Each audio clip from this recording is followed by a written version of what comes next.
How to set up payment methods in Squarespace.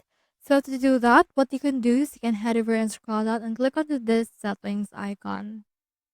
Now from in there, once you have clicked on the settings icon, it will show up all of the settings of your website. So for this one, what you can do is you can just head over right here to the selling option. We have in here this payments, and then scroll down and then you can just choose from Stripe or PayPal and then connect them into your Squarespace.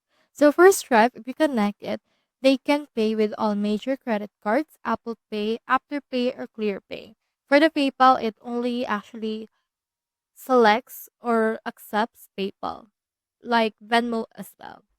And for the connect right here, it will let customers actually pay using the Square in person with cash or credit cards. So just choosing here your option and then connect it. So that's how you set up payment methods in Squarespace. Hope we help.